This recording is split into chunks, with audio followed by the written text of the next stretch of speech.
started. It is noon, and I want to be respectful of all of your time, as well as I know Roslyn has a lot to share with us today. So I don't want to take any of her time. So welcome to Let's Talk Business. Today we'll be talking about planning your human capital. Um, a little bit of housekeeping. This webinar is being recorded, so if there's something, I know that you're probably taking notes, but if you miss something, that's okay. I'll email this out to all of you so that you can listen to it again. Um, if there is a lot of background music or noises, dogs barking, kids crying, things like that, go ahead and mute yourself. But yeah, it is a really small group today, so please feel free to use your mics in order to ask questions. And right now there isn't any background noise, so I think we're at a really good level right here. If you're having trouble hearing us for some reason, we've seen that there's a lot better audio quality if you call in with your phone. So on the GoToWebinar tab, there's an audio pane. If you do phone call instead of computer audio, if you're having trouble, highly recommend that. And then if you have questions, like I said, you can either raise your hand, probably not necessary, you could probably just jump in, or you can type it in the chat box if you don't want to do that, and Roslyn and I can read them. But then jumping kind of into why we're here today, Let's Talk Business is brought to you by the Washington Center for Women in Business. My name is Tracy Hansen, and I'm the program manager of the WCWB.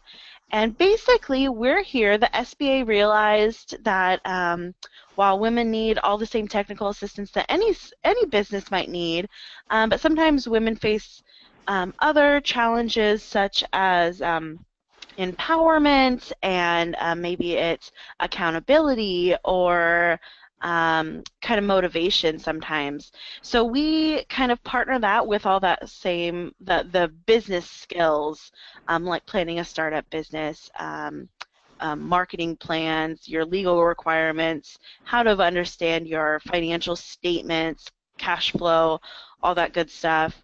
We do a lot of workshops and seminars, either online or in person. Like this one's online. We do a lot of in-person ones throughout the states.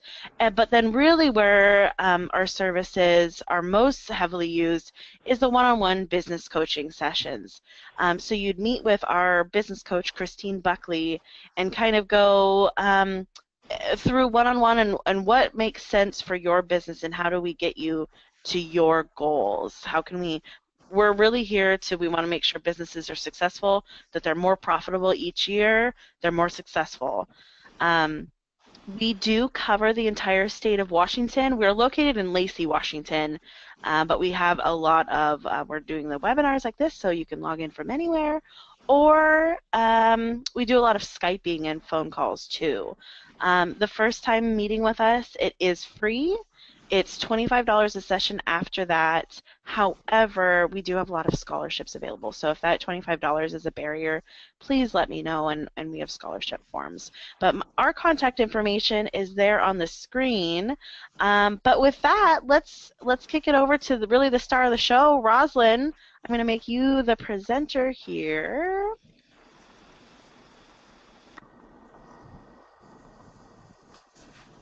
All right. Hopefully everybody sees my screen now. Yes, we do. Great. Thank you, Tracy, and thanks to all the attendees for sharing your lunch hour with me. I'm excited to be doing this, and I think we're going to have some fun this morning. You know, of the great management consultant Peter Drucker once said, of all the decisions an executive makes, none are as important as the decisions about people, because they determine the performance capacity of an organization. And that's why I love what I do and why I'm excited to talk to you today. I know that finding and retaining top talent has always been a struggle, and right now it's even more so in this tight labor market. So we're going to go through, how can you figure out who are those right people to hire, and once you get them on board, how do you turn them into top talent and retain them by giving them what you need to give each individual to drive their personal success. Okay, just real quickly on me, I think you probably saw a little bit of my bio when you registered. I've been a management consultant in the human resources arena for 15 years now. And I've been where you are, I'm guessing, and I initiated a new business unit for a consulting firm and grew it to over 100 employees over the course of 4 years. So I've been through the process of figuring out who do I need to hire from the very beginning, and then as we grew, who should I make a supervisor? How do I train leaders? Who has the right skill sets for the different kinds of jobs that we have, and how do I keep those people? I now specialize in workplace behavior as the owner of my own company, Seabold Consulting, but partnering with a large national firm called the Predictive Group that brings a lot of tools to my clients, assessments and workshops that I can deliver as part of my consulting services. Okay. So jumping in, I'm going to start with what drives individual performance, and then we will apply that to some of the decisions that you would need to make as you look at employees and even at yourself. All of this is equally applicable to solopreneurs who are trying to figure out how to accelerate their own performance. And when I think about individual performance, I really think about two halves of it. The fixed assets, which are the genetic side of a person. That is their innate, who they are, doesn't change over time, and their variable assets, which are the parts that do change over time. And things like everything that's on their resume are choices that that person has made. The kind of education they've gotten, the jobs that they've taken that have developed skills, and skills put to use over time have turned into experience. The choices that they make, and this is a really powerful one for driving performance, and we'll talk about it a little bit more, but do they have curiosity in the business? You know, are they even interested in what we do? Are they making the right choices about a work-life balance? The genetic side then is the part that isn't looked at as frequently, and there's really two components to that. One is their innate behaviors. Those are measurable and have a powerful influence on how they do a job, and their learning agility, which is how quickly they take in new information and put it to use on the job. And employers that are having the greatest success right now are the ones that are looking at the whole person. You know, traditionally, we've hired somebody based on a resume, and even our job description and our posting talks about what we want them to know or what we want them to have done. And occasionally we'll slip in a few questions about choices. But what we're finding through many different studies is that, number one, a lot of resumes have what we'll just call misguided truths on them. And that employers that hire based on the genetics side, not just the resume side, are finding up to 80% more success in their hiring decisions. The other way I like to think about this is we call it the head, the heart, and the briefcase. So the briefcase is what you know and what you've done. Your heart are the choices that you make, and your head is your genetics. And you're probably wondering what the PI and the LI are on this little guy. So this is a slide that I use frequently in my work with clients, and those are two of the products that I use with them to help them figure out what drives people and what people's learning agilities are. So we can talk about that more later if you have any interest, but wanted to answer that question. Okay, so now as you think about your organization and getting it ready to grow, the talent that you need, there's really three parts of that to think about. How you select that talent, how you enable it, meaning what are you doing for the people you bring on board to get them up to speed? What tools do you need to give them? What kind of coaching do you need to give them? And then how do you accelerate their performance through your management of them. And again, we're going to talk about this from 3 perspectives: the behaviors, which is how they're going to do the job; their learning agility, which I call velocity, or how quickly you can expect them to get up to speed; what can they do, their skills, and there are assessments you can use to figure out the skills in addition to looking at a resume; and finally, the critical role of choices in accelerating performance. So some key statistics. Right now, the average cost of a new hire is at an all-time high of about $4,000.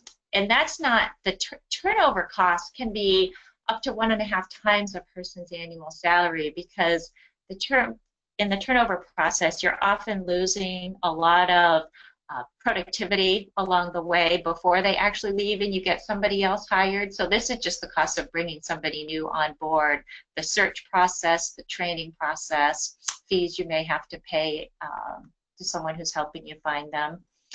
Unfortunately, about 46% of all new hires are failing within the first 18 months, right? These are people that are either being fired or leaving because they just weren't that well suited to the job in the first place.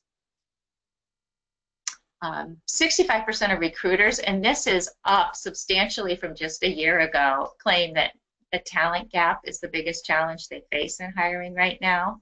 And I'm going to give you some suggestions on what you can do to bridge that talent gap, some different kinds of things to look at. And organizations are failing to choose the applicant with the right talent from managers 62% of the time. This one is really disheartening because when we also look at why people leave an organization, the #1 reason is the manager. And it's skills that we can be teaching these managers in how to more effectively engage and motivate the people that work for them so that they aren't losing that top talent. Now, some of it is choosing people who have the right behaviors for a manager in the first place, but then it's such simple things we can do to be teaching them. So I just got a question. Can you expand a little bit more on the talent gap? Yes, I'm happy to do that right now. So the talent gap is essentially employers are saying, we can't find the people out there that have the skills we need for our jobs. There just aren't enough. And part of that is because of the tight labor market. People aren't looking for jobs. So if they're posting that they need somebody with a specific skill set, they're not finding people applying for those jobs. And what I'm kind of jumping through to the end here, but one of the ways that employers are getting around that talent gap now is by taking a harder look at what skills they feel that they need, and instead focusing on the types of behaviors. So if you think about how hard it is to change yourself, you realize how hard it is to change others. Skills can be taught, but behaviors are innate. So one of the ways around this talent gap now is to start hiring based on behaviors and teaching skills. Okay. So selecting for talent, the Gallup organization surveyed 80,000 leaders in all different types of industries throughout the world and did one-on-one interviews with them over a period of 25 years. And from that wrote this book called First Break All the Rules, and discovered some critical things for how we hire people. They determined that the most successful managers and leaders in the world are hiring based on talent, more than experience, more than intelligence, and even more than willpower. And I want to define talent because if any of you have read the book Grit, where Carol Dweck says that talent isn't what matters, grit is what matters. Or sorry, that's mindset that she says that. There's another book, Grit, that kind of says a similar thing. And By talent, I don't mean an innate ability to do a job or perform a skill. Talent is a recurring pattern of behavior. So something that you naturally do as a behavioral response. An example of that might be is able to connect to people quickly, or is proactive, or is an independent, assertive self-starter, or is great at following rules precisely and accomplishing work accurately and on time. Those are different behavioral profiles that are driven by some innate genetic drives. And these successful managers are the ones that are hiring based on that, not based on what the person has done in the past or how smart they are. The second part of this, though, is that every job requires talent. So first of all, there is no bad behavioral pattern. Sometimes there are some bad ones for certain types of jobs. If you need somebody who is extremely proactive and you're hiring someone who's great at customer service, extremely responsive, cooperative, collaborative, they may not be that proactive person you want who's going to look at what's happening and say, oh, I have some better ideas for how we can streamline this. So one of the keys here is matching people's natural behaviors to the behavioral demands of that job.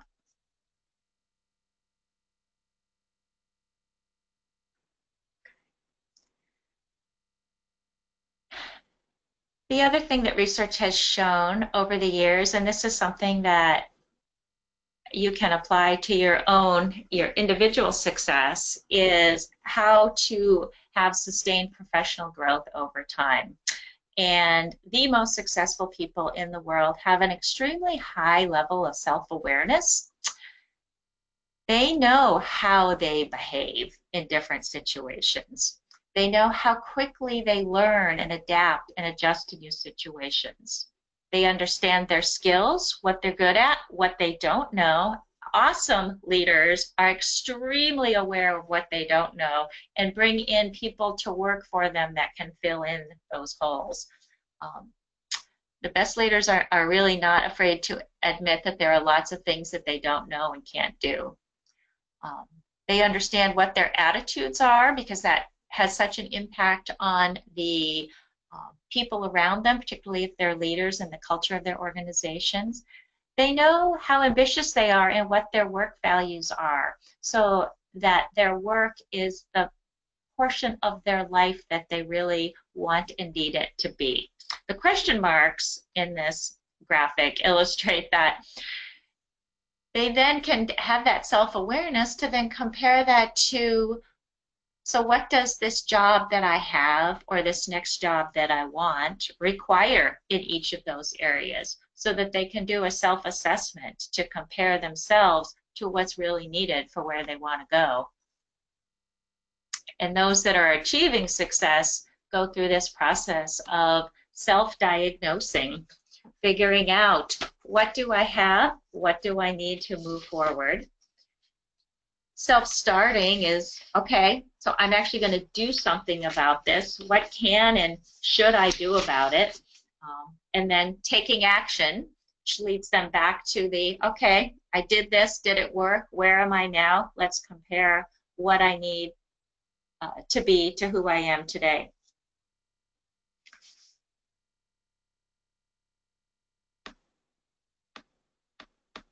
Click through this. And both for yourselves and your employees, if you can help them with this process of understanding who they are and what the job requires, that's a great way to do performance management with them, and focusing on not just the specific skills, but things like the behaviors and attitudes and ambition and work value, both in their current role as well as, I don't know if you have large enough organizations now where you have different layers, but if people really want to move, say, to another part of the organization or move up the ladder, this is a great way to have that career development talk with them to help them understand who they are and what they would need to be to get to that other level.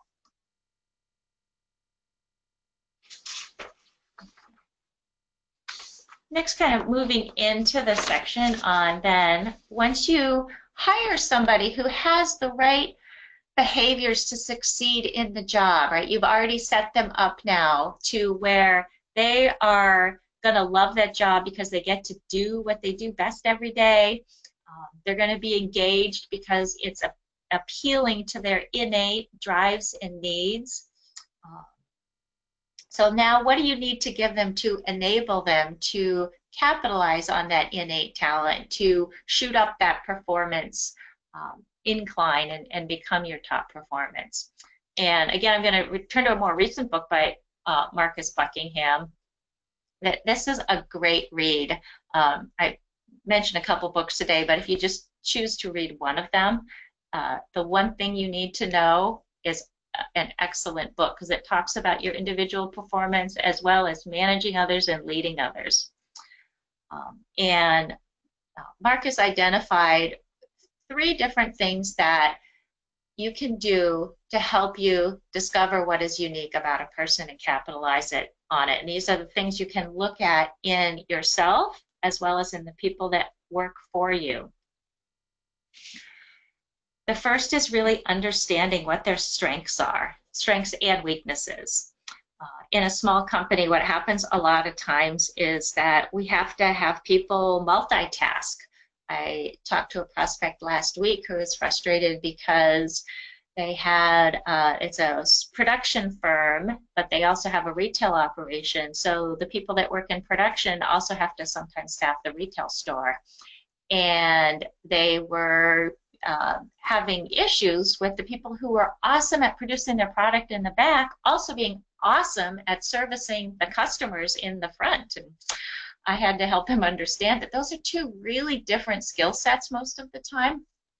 Someone who is methodical with a high attention to detail, focused on their work, probably not really chatty with the people around them, so not super outgoing, engaging, persuasive, is very different than the person you want in the storefront who connects quickly to people, can move from person to person and switch topics quickly, anticipate people's questions and come up with different creative solutions for them. Typically a very different skill set.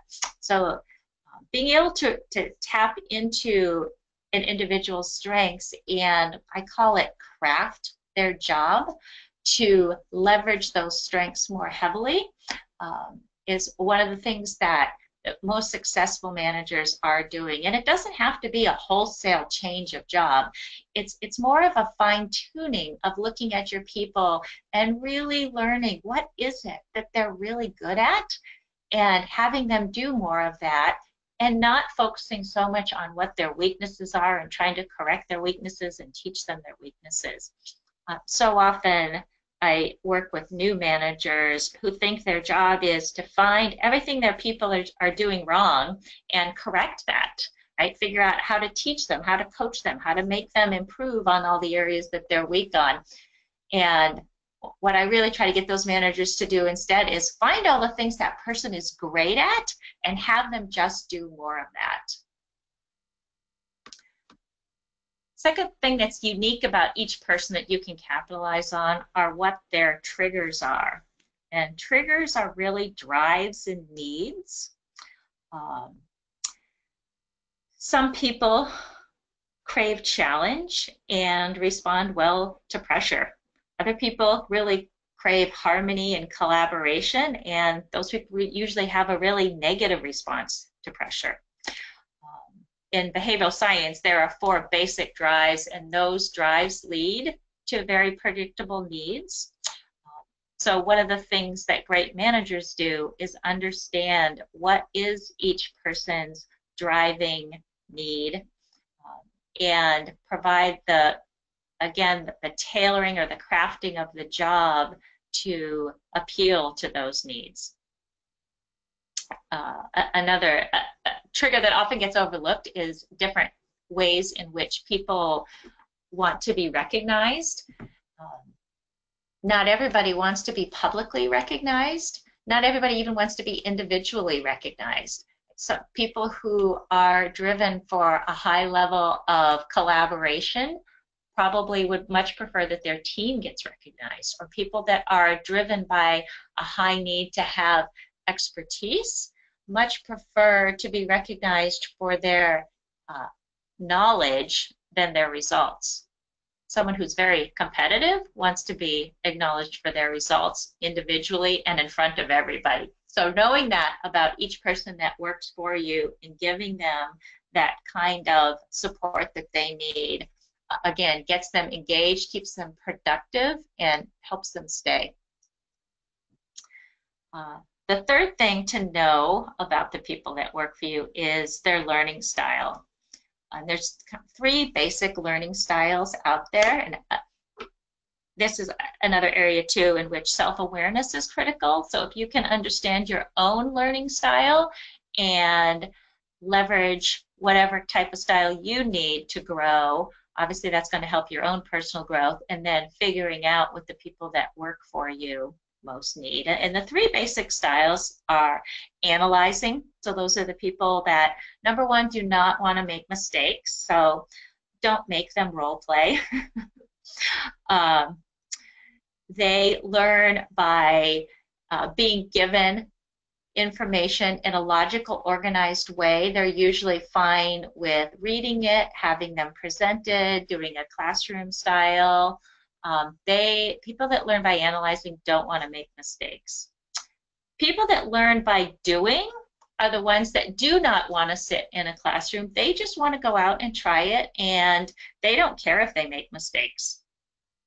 If any of you are parents and have a child that learns this way, it's probably one of the most frustrating things, because not only do you have a parent-child dynamic, but you also have a child then that really just wants to go out and try it and doesn't want you to give them any coaching on how they should be doing it.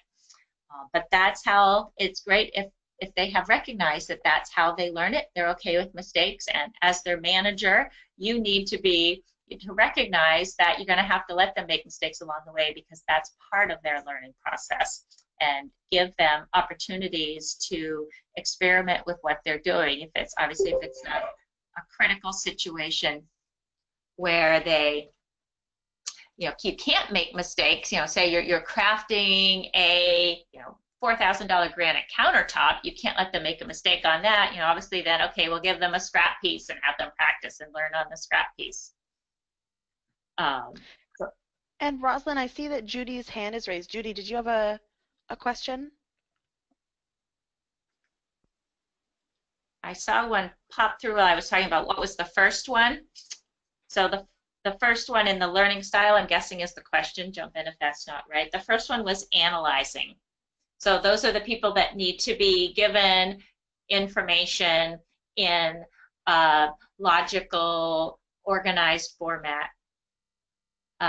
So Judy says the second one is doing. Those are the people that like to just get out and try it. So you need to give them the experiences to figure out what they're doing on the job by just trying it and making some mistakes along the way. Then the third one I haven't covered yet is watching. Right? Those are the people that want to just observe you or observe the expert, and then I like to call it channel that person. Right? So they try to do whatever it is that they've observed their mentor doing in the process. Were there any other questions on this page? Okay. And honestly, none of this is easy. We do, one of the things I do, I mentioned I have some assessments, one of the things I do with my clients is help them understand, to the extent that we can measure some of this in people, right? Help them understand then, okay, what do I need to do with this person based on what their needs and drives are, what are their behavioral strengths and their behavioral weaknesses that I need to recognize and not try to change. If you're a small enough company and work very closely with the people working for you, particularly if they've been working with you for a while, I'm guessing you can look at this list and probably pinpoint your people and where they are in each of these. And Hopefully it gets you thinking about yourself too, and developing some self-awareness in each of these three areas, so that you can accelerate your own performance. Okay. And then finally, the choice to accelerate. So we went through initially, like, how do you select people? I talked about selecting for talent or potential and teaching those skills, and then enabling them by giving them the self-awareness that they need to achieve success, as well as coaching them in the way that they needed to be coached. And this final stage is accelerating. Although back on that coaching, I wanted to just share, maybe you've already heard this, I just heard it recently about, we used to have the golden rule, which is, do unto others as you would have done unto you. But in coaching and managing now, we have the platinum rule, which is do unto others as they would like to have done unto themselves.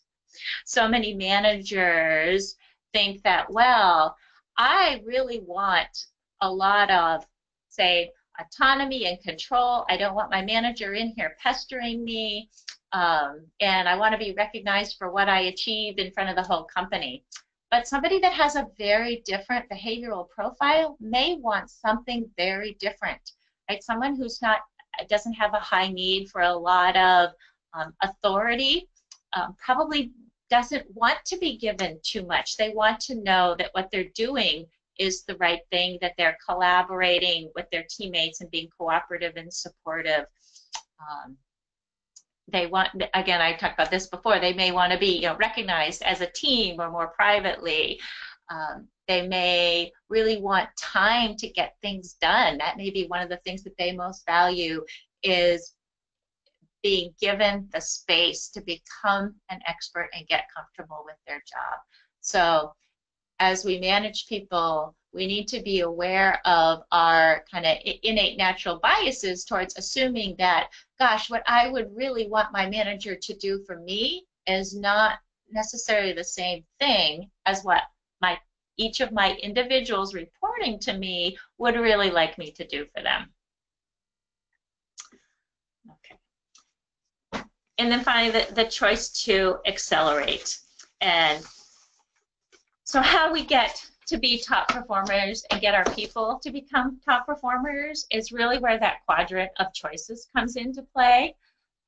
We can do things to support people by giving them the coaching that they need, the opportunities, the feedback, providing them with self-awareness, but they need to choose to become superstars. They need to put some effort into it, both in terms of time and in discomfort. When we start off in a job, we're in this inner circle here where we're comfortable, we know what we're doing, it feels safe, I think it's kind of known, we have some experience there, it's kind of nice and comfy. And to get out to that next level of performance, you need to go through this stage where you feel more vulnerable. You're trying something that's unknown, it's maybe a little risky, and particularly if it's an individual who it has some adversity to risk, this is going to typically be even more difficult. But you may feel frustration or uncertainty in this stage where you're vulnerable because you're being pushed out to try something or do something that's outside of what you already know and have mastered. But throughout all different types of careers and all different types of organizations and pursuits, professional, as well as athletic and personal, we find that people need to go through this vulnerable stage in order to get to this next outer circle of accomplishment, where as an employee, they move from just being comfortable to becoming desirable. So they become a little bit more valuable to you, or you as an individual have become even more valuable to your company.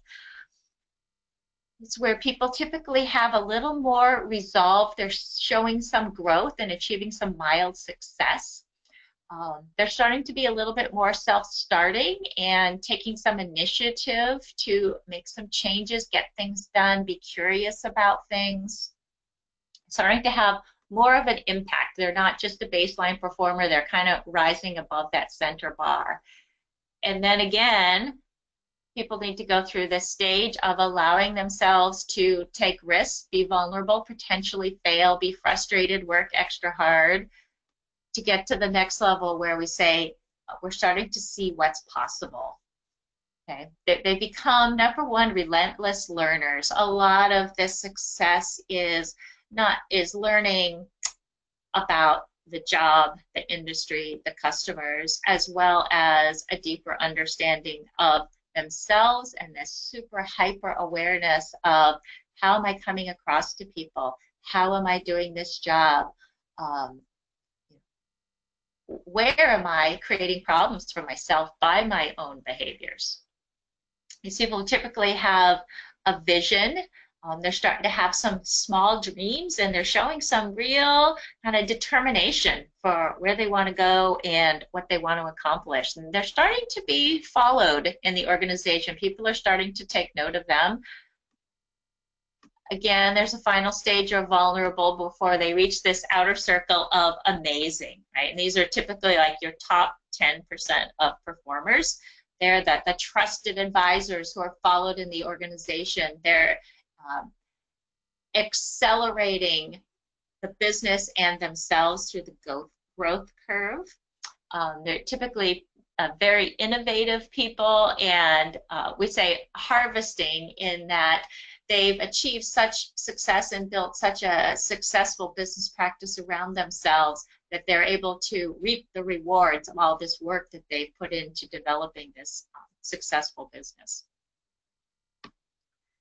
So again, this all comes down to choices. Are people choosing to make themselves vulnerable, keep learning, take the risks in order to get to those outer levels? And do they even have the goals and dreams of achieving that?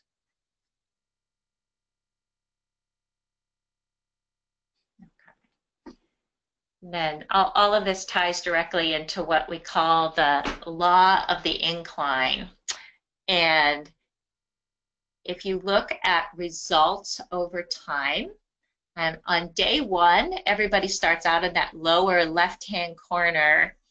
Now, if you can see, I see my arrow down in there, where they first come on board. Day one, they don't have any results.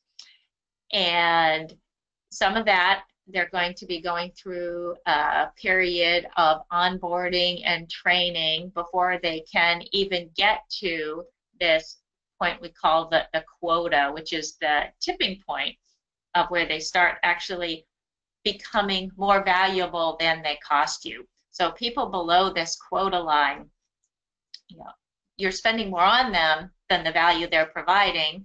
Hopefully that's just because they're new employees that you're getting up to speed. But if they're no longer new, then they're underperformers, and that's obviously a different issue that you need to address. But then, so these are the people that are basically giving you what you're giving them. They're kind of, I call them the break-even people.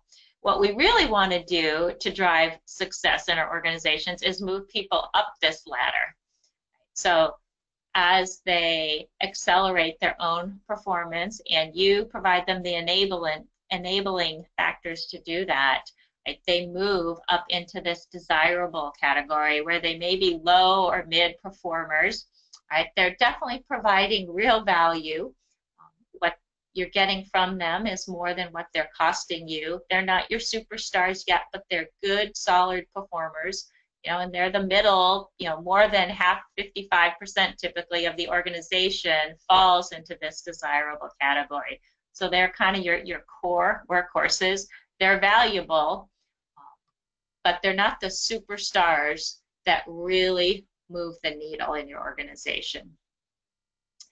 You then get to the high potential employees, right? Those are the people in that circle that I called possible. They are already having a huge impact, and they're the people that are likely to move up into the amazing stage, which is this top 10%, who are the true leaders, the top talent. Right? They're the ones in most organizations that are really moving the business forward and having the biggest impact on the bottom line. And the challenge in any organization is, so how do you move people from day one, 0 results, further up that ladder? And it's really that combination of figuring out who has the right innate behaviors for each job to love that job, to excel at that job, and giving them the self-awareness that they can self-diagnose, self-start, and self-correct to continue building on their skills and their performance, giving them the experiences that they need to feel fulfilled and engaged and productive. And then finally, them making that choice that they're going to put in the hard work that's required to get there.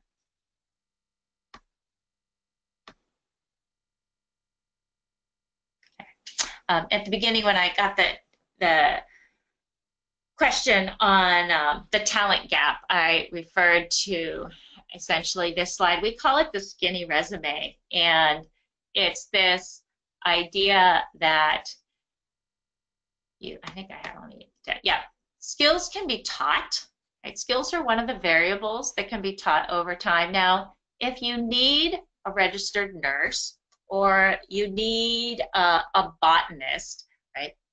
Those may be skills that you can't teach or don't have time to teach. The vast majority, though, of roles, actually, the skills are teachable. If you hire for the behaviors, I'm just going to click through the last one.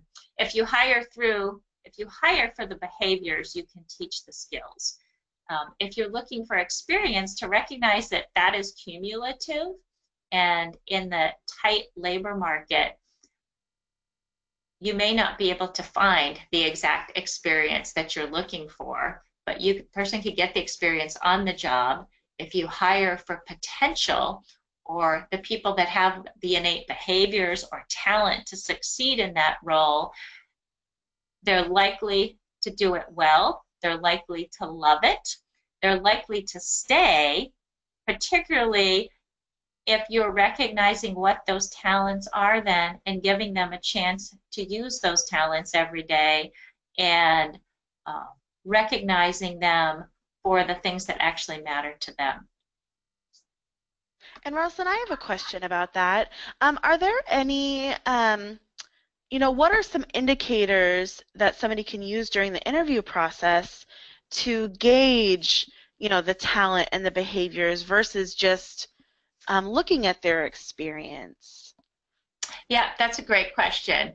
And I mean, I'll be honest with you, it's hard to do it without an assessment, because a lot of people are kind of learning what they need to say in the interview process. But we do ask behavioral, or a lot of employers do ask behavioral questions where they will put them in a scenario and ask them how they would handle a specific situation. So let me think of a quick example for you here. So you may ask,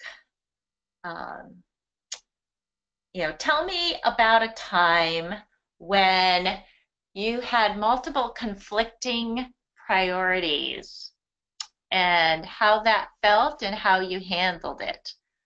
And that question could tell you a lot about whether or not they're a person who is driven, who really enjoys by their response, oh, it was great, so this is what I did, and they get all fired up and they're talking about, how they jumped the thing and they felt so energized. Or they may be saying, well, so I had to sit down and I had to prioritize, and then I worked with my manager, or it was stressful, but this is what I did. It tells you whether or not they are driven to have a lot of stability in life, or for more of a sense of urgency. And that's kind of one of the key behavioral differences in different jobs. Jobs that have a lot of repetition, that are much more stable, steady, predictable positions are really well suited. Like a call center job is typically one that's really well suited to somebody who has a strong drive for that kind of stability, versus someone who has a drive for change and a fast pace, who really enjoys the pressure of having lots of different competing priorities. Does Great, that thank help? you. Does that help? Yeah, One of the things I wanted to offer to the people on this call too is if you would like me to do a behavioral assessment for you, it's a quick, easy, it takes most people 5 to 6 minutes to actually go through the process. I'd be happy to give you your own personalized behavioral report. It's an online tool. I would just need your email and I could send you a link if you would like to try it and kind of get that self-awareness on yourself of what are my innate natural behaviors.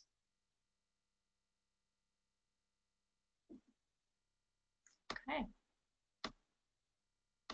So pulling it all together now, kind of give you some relevance and perspective. We think about people, I've probably said this 4 times now, but their behaviors are innate. But the good news is they can be measured, and I'm happy to do that for you. You can also try to flesh that out somewhat in the interview process. Similarly, jobs have demanded behaviors, and it's critical as you're thinking about building out your workforce to think through really what are the key behavioral demands of the job. And I always counsel clients on focus on the ones that are the most critical and frequent, because to some extent, almost every job at some point requires every type of behavior, even ones at opposite ends of the spectrum. But if you're figuring out who you need in that job to succeed, if you focus on the ones that are most critical and most frequent, you have a much better chance of predicting success in the position. And then job patterns can be built, which is thinking through, and different systems have different tools that you can use here, but thinking through those behavioral demands for each job and essentially building out what is the profile or the pattern of successful behavior, and then bringing them together. People's performance is more likely to accelerate when you have them in jobs that suit who they naturally are and manage them the way that they need to be managed by giving them the I'd say fulfilling their innate needs and drives. And then prediction matters, which is prediction is figuring out, okay, if this is what my job is and these are who these people are, predicting who is going to succeed in that job based on who is the closest match to what the job requires.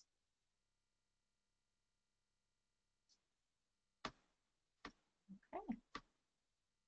All right, thank you. I went a lot faster than I usually do in an open room where people are in front of me, so we're done a little bit early.